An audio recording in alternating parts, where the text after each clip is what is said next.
give it the same kind of critical eye that you might during the regular season, or not because it's a preseason game?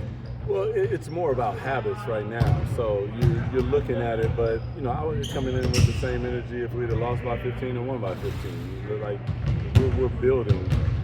And when you're building, you gotta look at what you're doing, and you gotta correct it. And that's really what we're doing more than anything is going, looking at the film. What are we doing? What drills do we need to continue on? What parts of the habits that we're trying to break have they not got yet? Last night you mentioned you thought communication might have been one of the things you could clean up. Did you see that on the film as well? Yeah, absolutely. There was some times when two smalls were coming together and they were supposed to red, which means switch, and they didn't. It was clearly communication, because as my guy's coming, I gotta let you know, here he comes, red, red, red, red, red. And when you do that and you speak with your outside voice, all of a sudden good things happen. But when you don't communicate and you just expect each other knows it, then all of a sudden two guys go with one guy and Ingram is shooting a wide open three. Switching a lot more last night. How do you think that plays into your guys' personnel?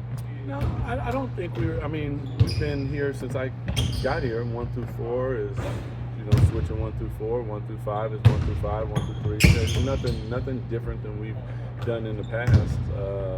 Do I want to stay with our own as much as possible? Doesn't always happen, but understanding that if I get screened, you should probably be there to help me. So no more than y'all.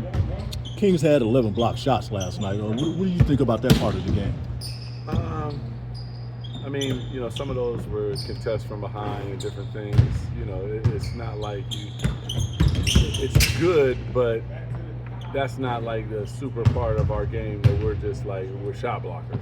We're not that. That was just happened to be guys were making second efforts and those type of things. From that standpoint, I thought it was really good. Coach, 14 free throws in the first half, 12 in the third quarter. After watching the film, what did you like about the physicality and getting the Raptors into the penalty area? Well, I think that we have to play downhill. We didn't get to the paint as much, and I think part of that habitual, again, is running plays as opposed to playing. So when we go DHO, which we call bounce, when we go that to the corner and I get the ball, I need to turn the corner. If I run into somebody, okay, I bump it out, now I swing it. If I pitch it at the top, I got to turn the corner. I think many times we're just ships passing in the night, and it's just unacceptable. In the third quarter, when we got aggressive, we started getting downhill, we started putting pressure on their defense, and they called some fouls. All of a sudden we got to the free throw line. We just have to do that consistently at a higher level. This Blazers team, another team with good size and length. Yep. What do you look at in the next preseason?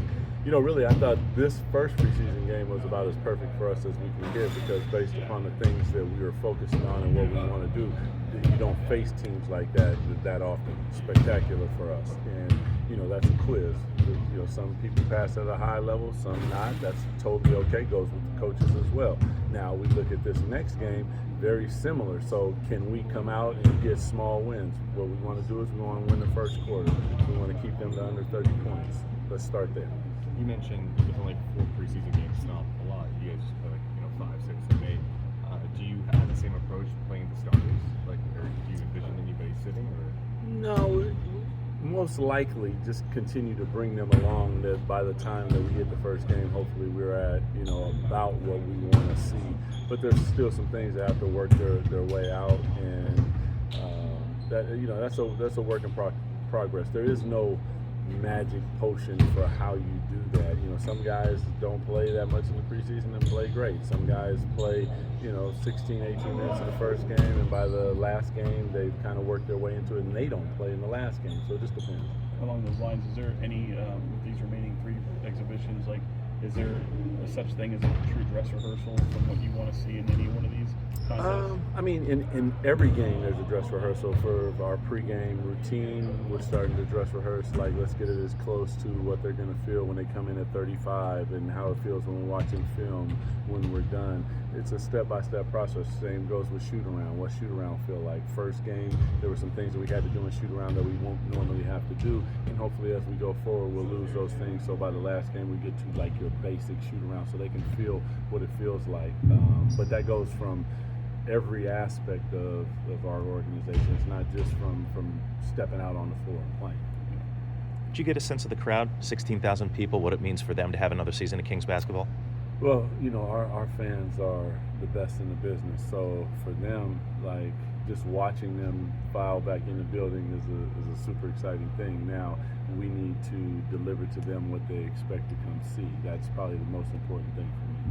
Dylan just said if anybody messes with Zach, he's going to make sure that they feel it.